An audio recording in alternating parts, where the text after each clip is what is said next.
everyone, welcome back to Cheese and Turtles. My name's Imogen. In today's video, I am teaching you how to get over anything. If you're not already subscribed, make sure to do that. Give this video a thumbs up, follow me on Instagram, and let's get started. So I just want to mention before we start that I'm going to be talking a lot about mental health in this video, including some kind of sensitive topics. So if you don't want to hear about suicide or mental health stuff, then click away now, okay? Consider yourselves warned. Let's get into the video. So I've had to get over a lot of things in my life. I've had my heart broken multiple times, I've been estranged, I've survived 2 suicide attempts, I've experienced the end of friendships, I've been rejected for jobs, I've been stalked, and all sorts of life stuff that took me ages to get over. Okay, not to be like poor me or anything, but just to let you know that I have kind of some experience getting over stuff. Anyway, without further ado, here's how to get over anything. Number 1, acknowledge the hurt, okay? So the fact that you're trying to get over something implies that it hurt you emotionally and psychologically, because if it didn't hurt, then why are you trying to get over it, okay? We have experiences all day, every day, and some of them are positive, some of them are neutral, some of them negative, and some of them are very negative, and those are the ones that cause the hurt, and you have no need to get over a positive or neutral experience. Like, you go to the pub and you have a good time, there's nothing to get over there, okay? But someone breaks up with you, that's something to get over, okay? So it was a negative experience and it hurt you, and you need to acknowledge that. That is the first step. Number 2 is to express your thoughts and feelings about the hurt, if that makes sense. So there are 3 main ways you can do this, and I will list them here. So the first way is that you can express your feelings to the person who was directly involved. So that would be the person who hurt you, or you've been hurt in a situation like it wasn't their fault, but they were involved in the situation. You can express them to a third party. So this might be another friend or a therapist, or the third way is you can express them privately, usually in a journal. And you can do any of these by themselves, or you can do more than one, depending on what you need, or you can do all of them in any given scenario.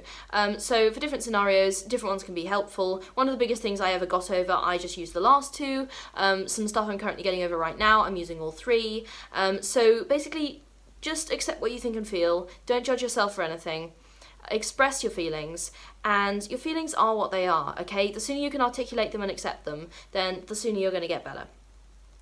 Right, number 3, try and identify the root causes of the hurt, okay? So sometimes we're not actually upset about the thing itself. There's a deeper reason that we're upset about what's happened. I've been hurt in some very creative ways over the years, and it took me a while to figure out what actually bothered me about each situation. You're feeling angry, maybe you're sad, maybe both, maybe other emotions, but if you can deconstruct each of those overarching emotions into the actual root causes, you can heal faster and often learn more about yourself. So let's run through some examples really quickly. A really common root cause of feeling hurt is you feel abandoned by someone in your life. Abandonment issues go crazy, okay? There are so many people with abandonment issues. I definitely have some as well. So abandonment issues are a really, really common problem. Another root cause can be that you feel a rejection of whatever kind means you're worthless or a bad person. I see this one a lot too. This was something I really struggle with in dating, because if I got rejected by someone who turned out to be a bad person, then I'd be like, ooh, dodged a bullet. But if I got rejected by someone who I knew was a good person, I felt that was a value judgment against me, okay? So I felt that meant there was something wrong with me, but obviously, this is bullshit. Obviously, it doesn't mean there's anything wrong with you. It just means that you're incompatible, or it can mean any number of things. This was actually a really hard lesson to learn, but it is an important one. I kind of went on a rant there. Anyway, another root cause is that you feel a sense of missing out or being inadequate. This is really powerful for career rejections. So we compare ourselves to our peers, and we judge ourselves for literally everything. Basically, we make value judgments about ourselves based on our failures, but identifying the root cause of feeling hurt can really, really help. Okay, my next tip, listen to sad music, allow yourself to wallow for a while, okay? Often I find sad music allows me to really feel my feelings, and sometimes it makes me cry, and crying releases endorphins, and it can really help you feel better afterwards.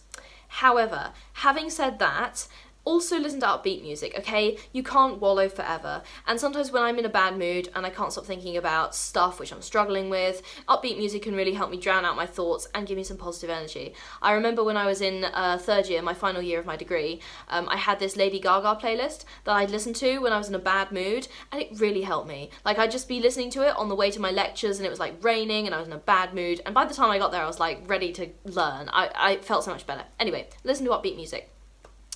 Get distracted, okay? At some point, you're going to have to think about something else. I like wallowing in my negative emotions as much as the next depressed person.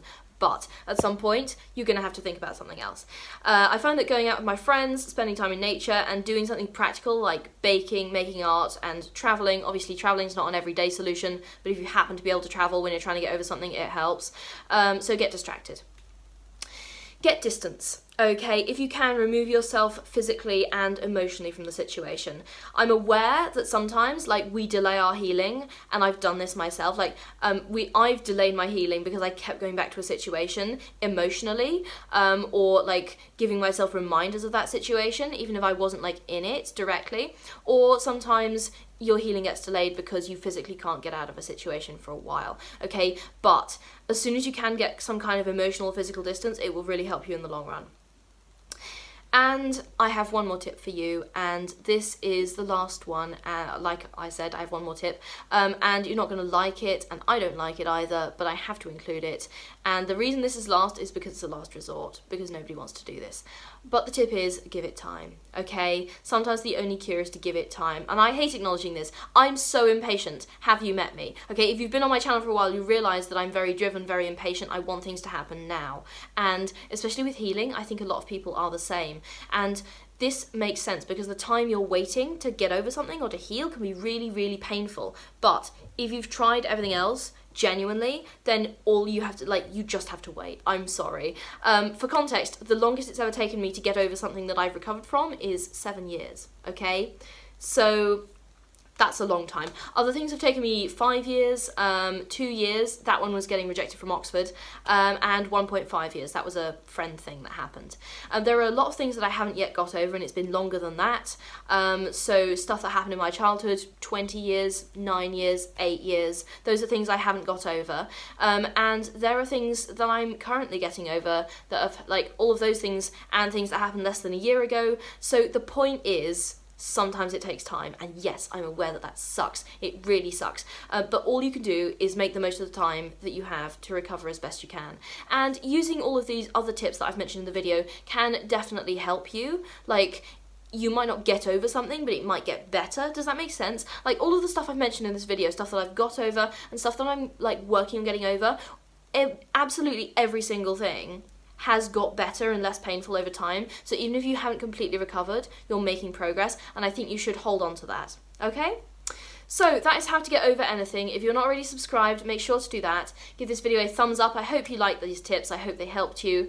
Follow me on Instagram, and I will see you in the next video. Okay, bye.